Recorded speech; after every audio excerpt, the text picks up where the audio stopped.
Ontem nós completamos 1000 dias de guerra entre Rússia e Ucrânia e a novidade basicamente envolveu dois cenários. A nova doutrina nuclear de Moscou e também o ataque que a Ucrânia fez contra a Rússia utilizando mísseis dos Estados Unidos, conforme nós aqui comentamos nesse canal.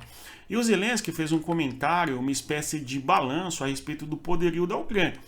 O Zelensky, em reunião no território da Suíça, disse que a Ucrânia tem capacidade de longo alcance, a Ucrânia tem drones de longo alcance de sua própria produção.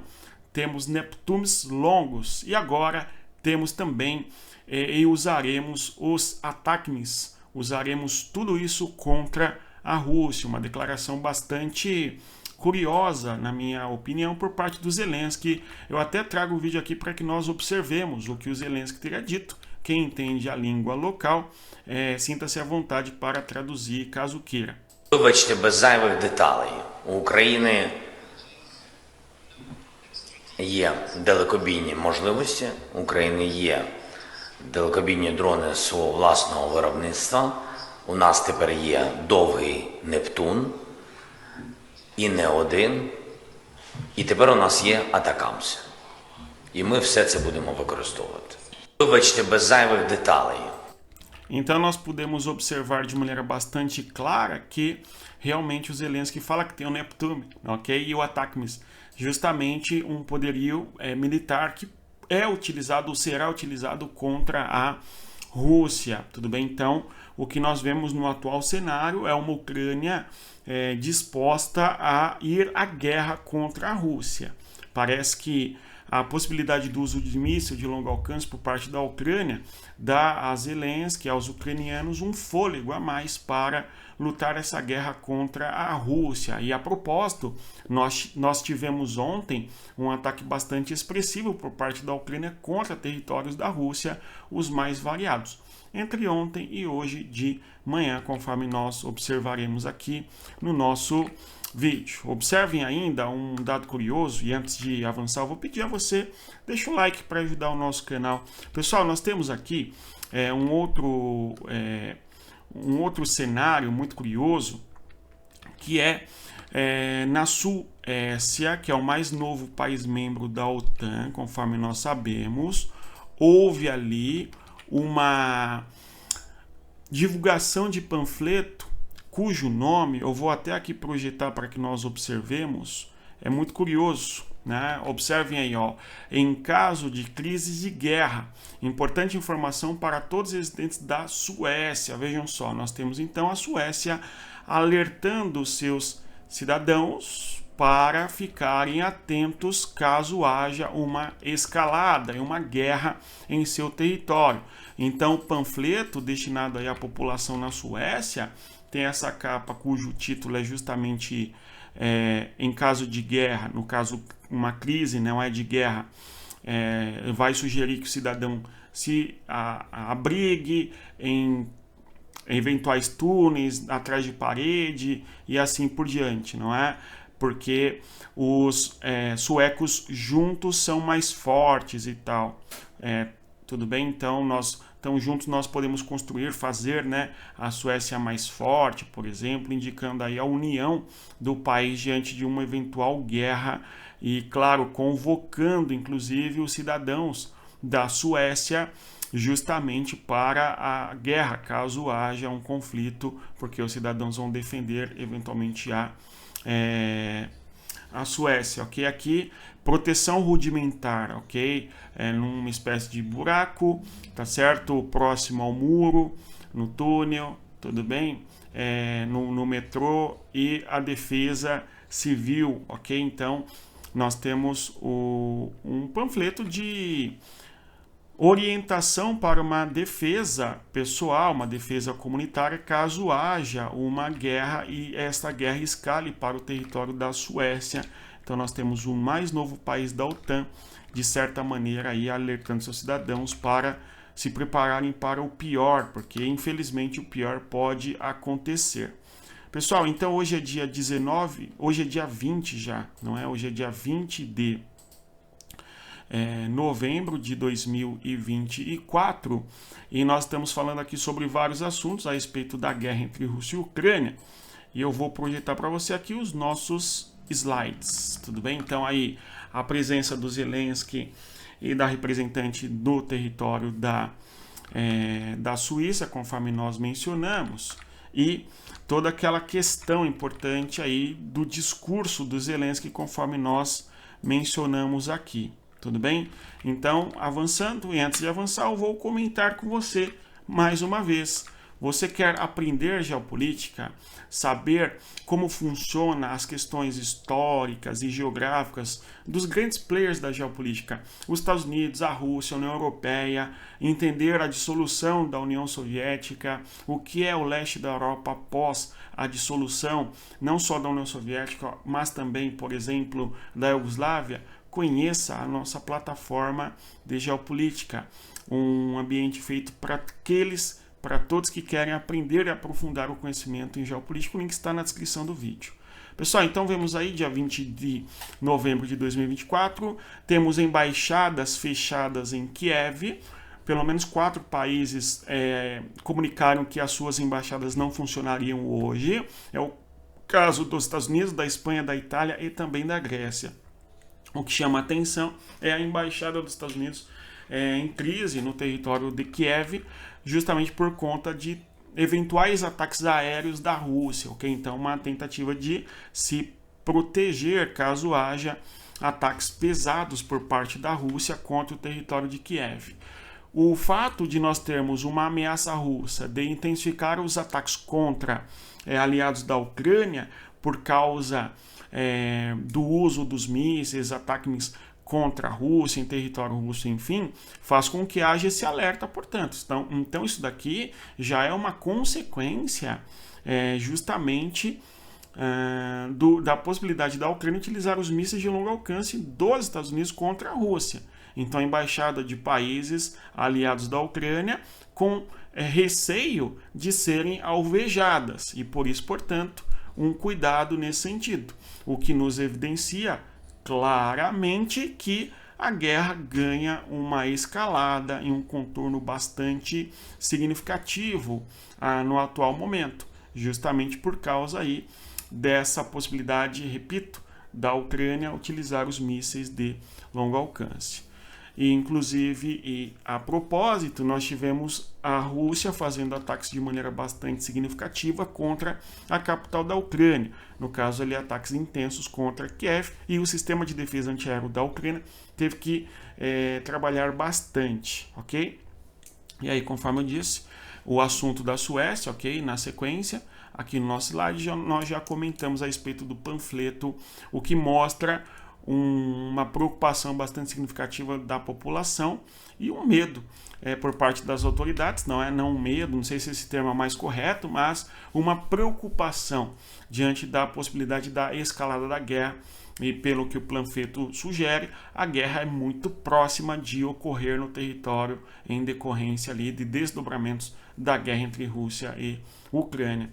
Resta saber se a Rússia teria interesse no atual cenário de abrir um novo fronte de guerra, uma nova frente, ok? Em outro país, diante da intensa guerra que existe na Ucrânia. Nós temos uma guerra significativa na Ucrânia, nós temos uma Rússia que avança, sim, pouco, segundo muitos dizem, mas o fato, para mim, mais importante é que a Rússia tenha avançado, né, e conquistado mais e mais territórios dentro da Ucrânia, tudo bem?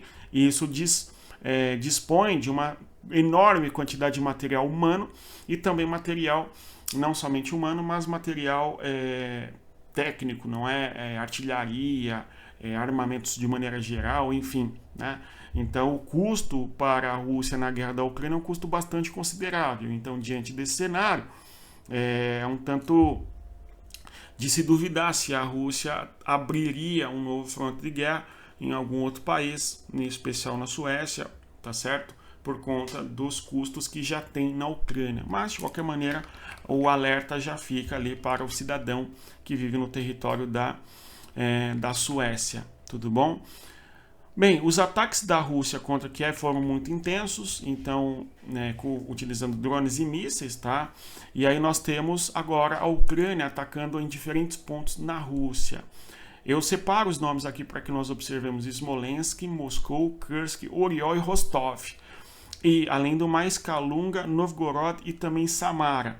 Os ataques que a Ucrânia faz com drones expressam, na minha opinião, da maneira mais clara, o quanto a Ucrânia tem capacidade de atingir o território do interior da Rússia utilizando drones, não é? E os drones, conforme nós vamos observar, têm alvos importantes: depósitos de munições, postos, não é, de petróleo ali, armazéns de armas, etc. Ou seja, infraestrutura de guerra em boa medida, conforme nós podemos constatar. Há muita informação que traz para nós as explosões. Em uma das explosões na região de Samara, existe crianças ali gritando, enfim, é uma situação bastante doída, a situação da guerra sempre. Esse é o meu ponto, não é? As populações sofrem uma perturbação psicológica bem significativa por conta da guerra, tudo bem? Nós temos que a guerra no território da Ucrânia já ocorre há alguns anos, não é? Ontem fiz 1000 dias, hoje faz 1001 dias, não é? Que nós temos guerra entre a Rússia e a Ucrânia, e a população ucraniana sofre com essa questão, o terror psicológico, digamos assim, okay? O medo de ser atingido, da sua família ser destruída, sua casa, enfim, né? E a partir de agosto agora de 2024, eu relatei com vocês aqui em vários momentos, trazendo a seguinte informação: a guerra também chegou no território da Rússia, sobretudo com a região de Kursk, a invasão militar ucraniana, a operação especial da Ucrânia no território de Kursk, né? E, claro, a Ucrânia fazendo ataques de maneira significativa e, de certa maneira, bem-sucedidos também dentro do território da Rússia, atingindo arsenais militares, espaços, não é, de defesa antiaérea, aeroportos, ok? Aeroportos militares, no caso, ok? Bases militares aeroportuárias, conforme nós comentamos. O caso mais interessante, não é, e notável, foi ali quando a Ucrânia fez um ataque contra a base aérea de Lipetsk. Tudo bem? Nós comentamos aqui, inclusive, só para dar um exemplo. Tudo bem? Então, a guerra também chega no território da Rússia. Quando nós observamos aí o mapa, eu quero que nós observemos o seguinte: aqui nós temos um mapa entre Rússia e Ucrânia. Eu vou aumentar para vocês justamente o nosso mundo no mapa. Aliás, se você quer entender a importância da cartografia no mapa, na geopolítica, conheça o nosso guia de estudos ali. Eu sugiro uma série de textos e leituras para você entender a geopolítica e o quanto o mapa é fundamental para a análise da geopolítica, enfim. Vejam só, aqui nós temos a Ucrânia, os limites de fronteiras internacionais entre Rússia e Ucrânia estão definidos aí, e nós vamos perceber justamente que o ataque que a Ucrânia faz contra o território da Rússia é um ataque bastante profundo quando olhamos o próximo mapa. Vejam vocês aqui, neste outro mapa nós temos as regiões russas que foram atingidas. Então nós temos aqui o ataque que a Ucrânia teria feito, certo? Em direção... Aqui nós temos o ataque que a Ucrânia fez em direção a Novgorod e também a Moscou, e também aqui a região de Samara, tá? O território de Bryansk, ou seja, ataques muito longe do território da Ucrânia e atingindo ou buscando atingir o interior da Rússia. Quando nós voltamos aqui no mapa, só para termos clareza do que eu estou dizendo, aqui é a fronteira internacional entre Rússia e Ucrânia. Tudo bem? Acho que deu para compreender, né? E aqui, destacando na cor vermelha, roxa, não é? A Ucrânia faz ataques na região, em profundidade no território da Rússia. Ali, ó, na região de Novgorod, numa distância de 1000 quilômetros quase, não é? Ou mesmo na região de Samara. Aqui o território é o território território ucraniano de Donetsk e de Luhansk. Então a Ucrânia não fez o ataque nem de Luhansk nem de Donetsk, então ela teve que usar a região de Kharkiv, provavelmente para lançar o drone ali contra o território, ok, da Rússia, o território de Samara, por exemplo, tá? Então em distâncias bastante expressivas. Observando aqui no mapa, nós vemos a distância lá de 700 quilômetros para atingir o norte lá, a região, né, ao norte, tá certo? Novgorod, e 1000 quilômetros para atingir a região de Samara, ok? O Oblast de Samara. Então nós vemos, conforme a própria fala do Zelensky, a Ucrânia tem a capacidade então de atingir em profundidade o território da Rússia. Tá? E no caso aí, os ataques da Ucrânia contra a Rússia visam atingir, conforme nós mencionamos, né, infraestrutura de guerra, tudo bem? O que nós somos muito acostumados, eu acho que vale a pena nós destacarmos isso também, é este cenário aqui, que eu vou destacar no mapa, que é o seguinte: todos os dias, se nós observarmos bem, nós temos este cenário muito bem definido, muito bem claro, basicamente, ok? Aqui é o território da Ucrânia e, sobretudo na porção leste do território da Ucrânia, nesta região aqui, ó, que é basicamente o grande fronte de guerra, nós temos esse monte de realidade vermelhinha, digamos, que são ataques que a Rússia faz basicamente todos os dias dentro do território da Ucrânia, e avança em algumas regiões, e batalhas, e bombardeios, e mísseis, e drones, e os drones são abatidos, e os mísseis são abatidos, enfim, é onde a guerra ocorre de maneira quente, fervendo, enfim, e os pequenos avanços russos, naquela lógica que nós comentamos aqui de moer e avançar, né? Agora, o cenário que nós temos hoje foi de uma intensidade também de atividades militares, digamos assim, dentro do território da Rússia, porque nós vemos, tudo bem, muitos alertas dentro da Rússia em decorrência de ataques da Ucrânia, tudo bem? É claro que em menor quantidade em relação ao tanto que a Ucrânia sofre ataques, não é?